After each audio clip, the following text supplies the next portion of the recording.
오늘은 예배 후에 2부 순서로 선교 보고대회로 진행이 되는데요. 두 가지 방향성이 있으면 좋겠습니다. 첫 번째로는 이 선교 보고대회가 하나님께 영광을 올려드리는 시간이었으면 좋겠고요. 그리고 또 두 번째로는 한 영혼이 돌아왔을 때 하늘에서도 잔치가 벌어진다고 했는데요. 이 현장이 또 그런 하나님의 복음의 역사의 축제의 현장이었으면 좋겠습니다. 저는 영성 안에서도 기쁨의 영성이 굉장히 중요하다고 생각합니다. 신앙생활을 하는데 기쁨이 없다, 그리고 감정이 메말라 있다, 우리 안에 복음이 있고 또 예수님이 계시면 마음에 있었던 분노가 풀어지는 것이 건강한 신앙생활입니다. 기뻐할 수 있는 것도 신앙생활이거든요. 그리고 때로는 내 몸으로 예배 드릴 수 있는 것도, 내가 표현하면서 예배 드릴 수 있는 것도 기쁨의 또 훈련이기도 합니다. 제가 20대 때 신앙생활을 했던 공동체가 율동을 그렇게 많이 시켰거든요.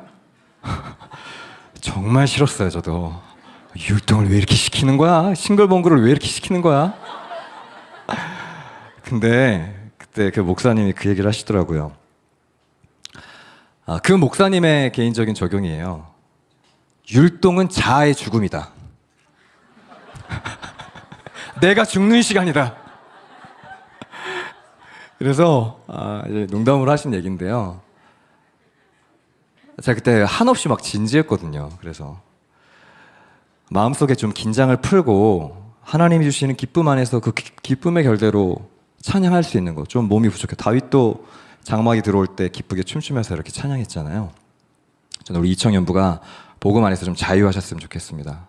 경직되고 또 마음 가운데 있는 분노, 또 혹은 마음속에 풀어지지 않는 어떤 감정, 이것들이 복음으로 풀어지고 회복이 되고, 그리고 그 기쁨의 축제에서 같이 축제를 즐길 수 있는 영성, 저는 그게 건강한 영성이라고 생각을 하는데요.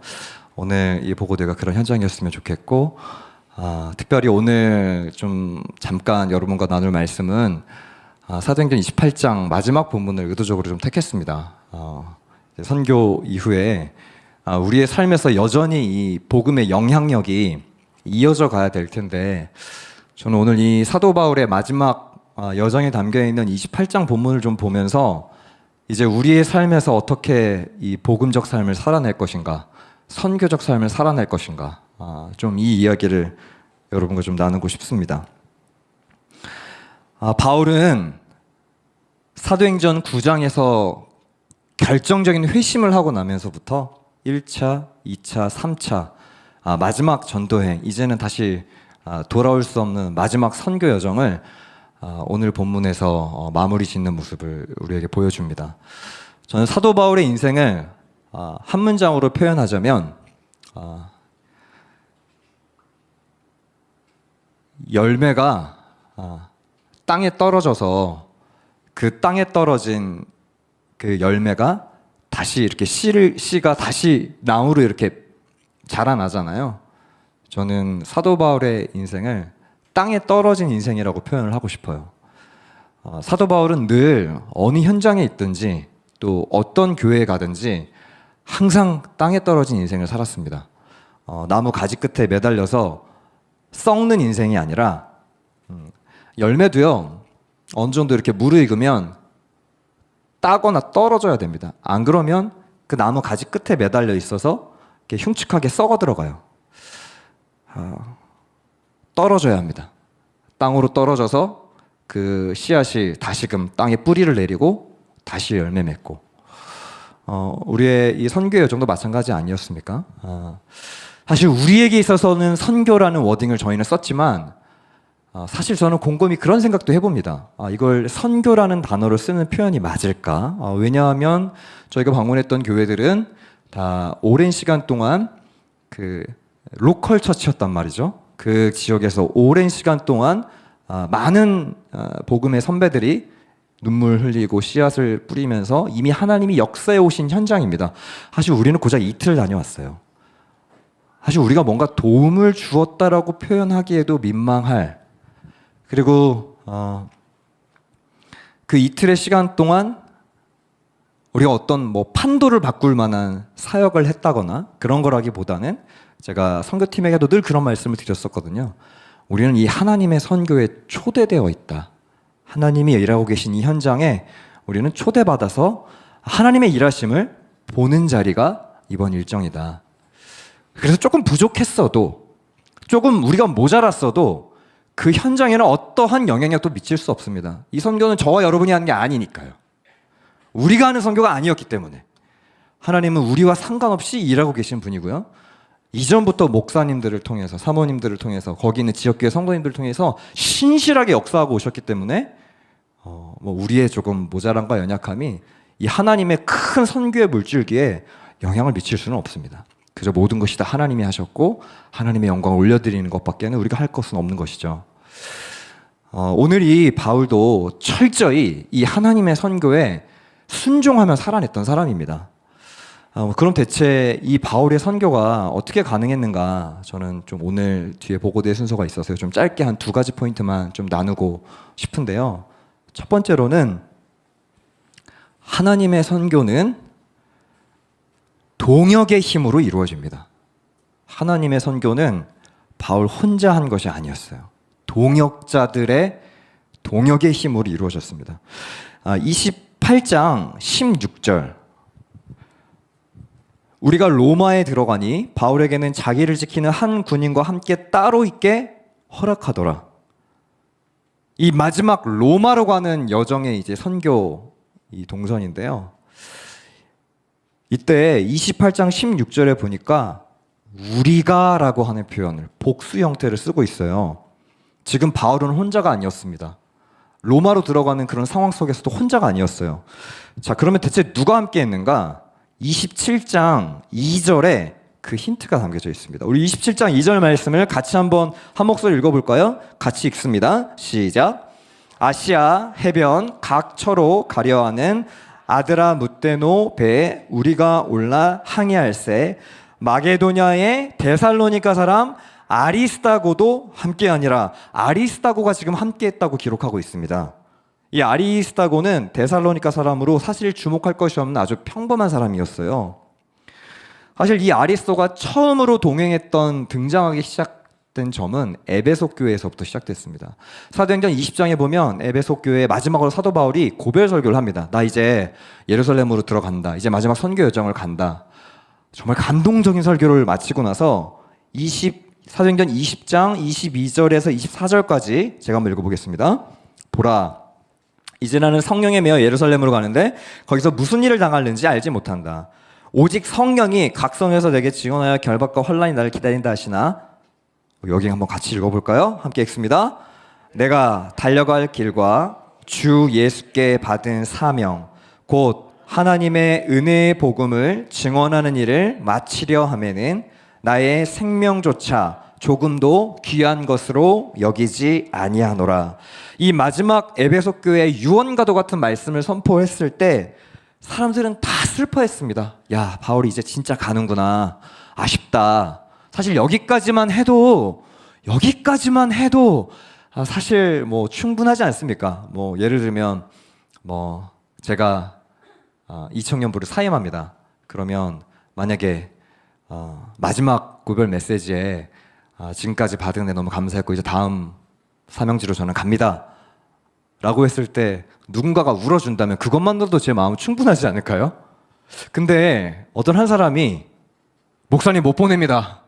제가 따라가겠습니다. 한 사람이 나온다고 한번 가정을 해보는 거예요. 지금 그 사람이 아리스다고였어요. 그 한 사람이요. 아리스다고가 따라갑니다. 바울을. 저는 이 아리스다고에게 아마 사도 바울은 정말 많이 위로를 받았을 것 같아요. 물론 울어주고 함께 해주는 것, 울어주고 보내주는 것도 좋지만 그 여정에 함께 해주는 보이지 않는 그 한 사람, 같이 그는 떠났고 바울의 복음의 현장에 늘 함께 있었습니다. 유라굴로 광풍을 맞고 있을 때에도 광풍 속에 같이 있었고 바울이 그의 비전을 따라서 한 걸음 한 걸음 전진할 때 항상 옆에 동행해 있었습니다. 그리고 심지어 지금 읽고 있는 28장 본문은 로마로 압송되어 가는 장면이거든요. 사도 바울이 로마로 마지막 압송길까지 따라갔단 말이에요. 감옥까지 지금 쫓아가는 거예요. 아리스다고가요. 성경에는 지금 기록되어 있지 않지만 잘 확 드러나 있지 않지만 우리가 이 본문을 통해 유추해 보건대 아마 모든 동선을 같이 함께 했었던 것 같아요. 바울이 가장 무기력하고 사역을 놓고 싶고 때론 멈추고 싶은 순간에도 아리스다고는 항상 옆에서 동역하고 있었습니다. 저는 이것이 이제 일상의 선교를 살아내는 저와 여러분의 부르심이라고 생각이 듭니다. 이 복음의 길을 걸어가는 여정 속에서 함께 동역해 나가는 것, 함께 이 길을 걸어가는 것, 이 청년부가 이제 함께 이 복음의 여정을 살아내는 것. 제가 이제 선교 중앙팀으로 이제 5개 교회를 이렇게 순회하지 않습니까? 최대한 저의 선교 방문이 팀에 방해가 되지 않는 범위 내에서 간식도 섬기고 또 이렇게 같이 사역을 기도회를 진행하기도 하고 했는데 그 중에서 사실 저의 가장 중요한 중앙팀 사역 중에 하나는 거기 계신 현지 목사님과의 이제 소통입니다. 혹시라도 불편한 지점은 없는지 또 보완해야 될 지점은 없는지 이렇게 모니터링하면서 또 목사님들과 같이 교제하고 또 위로해드리고. 근데 목사님들이 공통적으로 하시는 말씀이 있었어요. 공통적으로 하시는 말씀은 4년 만에 정말 코로나 이후에 팬데믹 이후에 이렇게 팀이 들어와서 청년들이 함께 해주는 것만으로도 눈물이 납니다. 나 혼자 사역하는 줄 알았는데 이 현장에서 아무도 주목하지 않는 그 영월의 폐광촌 산지에서 정말 10년, 15년을 묵묵히 오늘 이 바울처럼 그렇게 정말 사역의 길을 걸어오신 목사님들이 공통적으로 하시는 얘기가 목사님, 그냥 함께 청년들이 이 공간 안에 함께 해주는 것만으로도 그 존재감만으로도 정말 힘이 납니다. 나 혼자 아니구나. 같이 살아내주는 동역자들이 있구나. 너무 감사합니다. 제가 또 어젠가요? 한 덕천교회 목사님 소식을 잠깐 들었는데요. 그 선교팀이 각 모든 축호 전도와 사역을 정말 잘 이렇게 감당하시고 목사님이 이번 주에 이제 신방을 한번 도셨나 봐요. 근데 신방을 딱 도시는데 가는 곳곳마다 선교팀에 대한 많은 격려를 해주셨다고요. 목사님이 어깨가 으스케셨다고 하더라고요. 이 복음으로 충만한 청년들이 섬기고 봉사했던 그 눈물이 비록 그 안에 미숙함 또 그 안에 또 실수 그러나 하나님은 우리의 인간의 연약함과 실수와 상관없이 도도히 하나님의 역사를 진행하고 계십니다. 그것을 하나님의 선교라고 합니다. 그리고 그 선교의 여정에 반드시 동역자들이 함께하고 있습니다. 목사님의 동역자가 되어서 우리는 2박 3일 동안 뜨거운 여름을 보냈고요. 이제는 이 현장에 다시 여러분의 일상에 돌아와서 다시 또 여러분의 동역자들과 함께 이 복음의 여정을 같이 걸어가는 것. 오늘 사도 바울도 이 위대한 사도 바울도요. 아리스다고가 있었으니까 함께했던 아리스다고 나와 동행해주는 아리스다고 여러분에게 이청년부에게 도전합니다. 사랑하는 이청년부 여러분, 여러분도 누군가에게 함께하는 아리스다고가 되어주세요. 복음의 아리스다고 든든한 동역자 이 동역의 기쁨을 함께 만끽하는 것. 그리고 두 번째로는요. 첫 번째가 동역의 능력이라면 두 번째로는요. 더디고 느리더라도 멈추지 않고 전진하는 겁니다. 사도 바울의 사역은 지금 우리가 뒤후대 해석할 때는 영광의 사역으로 해석이 되지만 사실 사도 바울의 실제 사역의 내용들을 살펴보면요. 생각보다 그렇게 영광스럽지 않습니다. 가는 곳곳마다 막히고요. 잘 안 됩니다. 그리고 마지막 이 로마의 한복판, 세계의 한복판으로 들어가는 이 여정도 사실 곰곰이 생각해보면 개선행렬 같은 그런 장군의 모습으로 들어가는 게 아니라 간이 이동형 그런 수레에 걸터 앉아서 죄수의 신분으로 아직 피의자 신분으로 가게 되거든요. 사실 사도 바울은 23장 11절에 이 말씀을 받았어요. 그날 밤에 주께서 바울 곁에 서서 이르시되 담대하라 내가 예루살렘에서 나의 일을 증언한 것 같이 로마에서도 증언하여야 하리라 하시니라. 이 얼마나 영광스러운 말씀의 부르심입니까? 너 지금 로마 가서 정말 영광스럽게 복음 전할 거야? 이 말씀만 봤을 때에는 걸어가는 여정도 굉장히 좀 그럴듯하게 멋있게 좀 이 로마에 들어갔으면 좋겠는데요.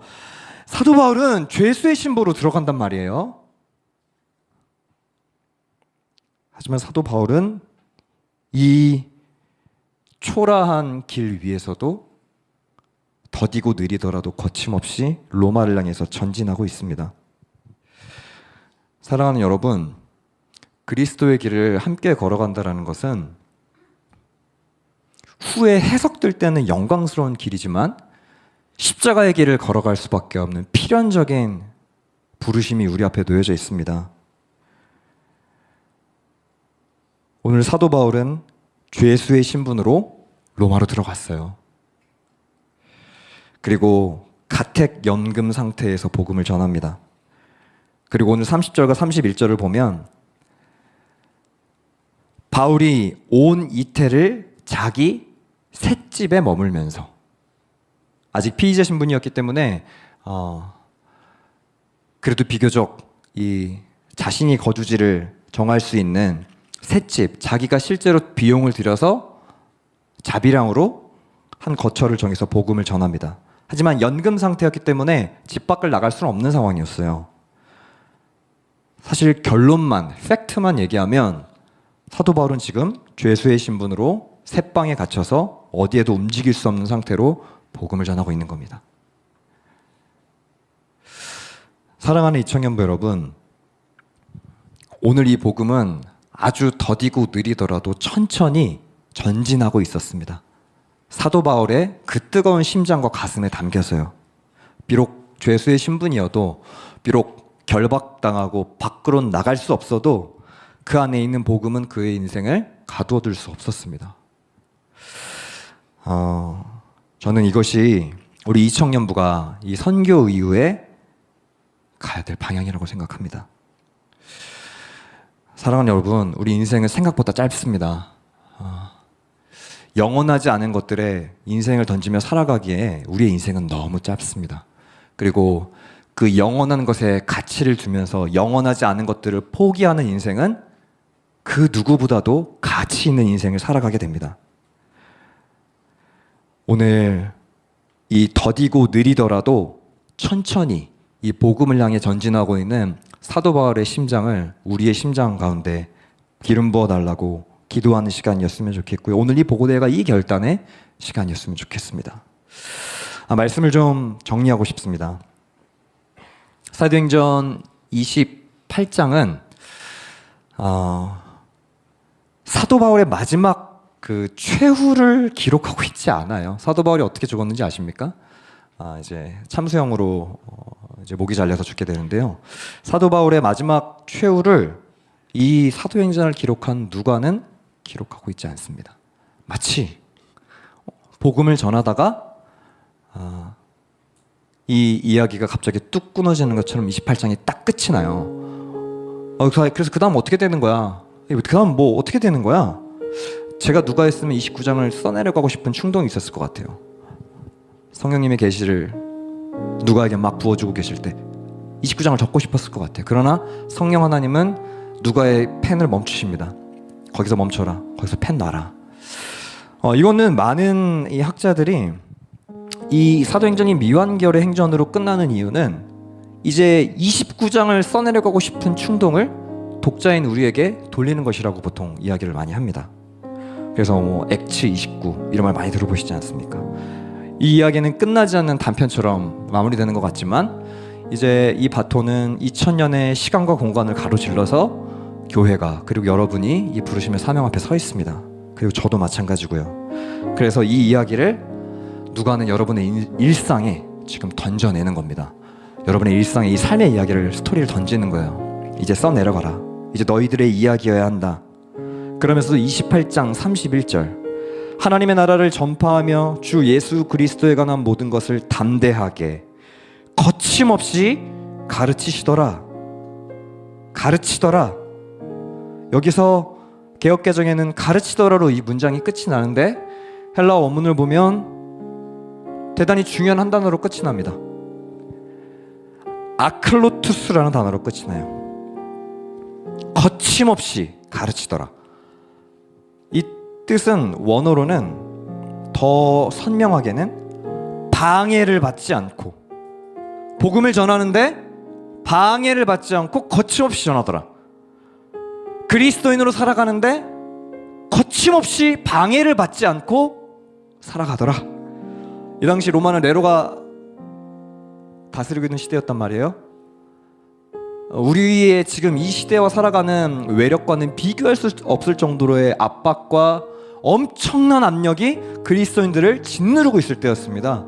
마치 가만히 있어도 인생이 찌그러지고 짜부러지는 것 같은 신앙 하나 지키는 것 때문에 목숨을 내놓아야만 하는 아주 극한의 시대가 바로 이 시대였단 말이에요. 근데 누가는 이렇게 끝납니다. 방해받지 마라. 거기에 영향받지 말고, 방해를 받지 말고, 아클로투스, 정말 힘이 넘치는 말로 오늘 이 본문의 말씀이 끝이 납니다. 여러분의 인생 속에 오늘 이 보고대의 시간에 이 한 단어가 선포되셨으면 좋겠어요. 이번 한 주 살아가실 때 아클로투스, 내가 믿음으로 살아가는데 방해가 오죠. 생명력이 있다는 거는 저항이 있다는 거니까요. 아프니까 열이 나는 거잖아요. 시체는 열이 나지 않습니다. 외부의 저항으로부터 외부 실온과 똑같습니다. 생명이 없으니까요. 하지만 살아있다라는 것은 생명이 있기 때문에 면역이 살아있고 외부로부터 오는 압력과 끊임없이 싸워내기 때문에 때로는 힘들고 아프고 열이 납니다. 눈물도 나고요. 하지만 그건 살아있기 때문에 그래요. 오늘 이 복음은 저와 여러분에게 이렇게 동일하게 도전합니다. 아클로투스, 방해가 있다. 하지만 방해받지 말고 거침없이 살아내라. 그 복음 위에 살아라. 그렇게 영원한 것에 인생의 가치를 두고 살면 영원하지 않은 인생의 무한한 공허함 속에 빠지지 않고 인생의 참 목적과 의미를 가지고 살아낼 수 있다. 이제 우리 안에 이 부르심이 있길 원합니다.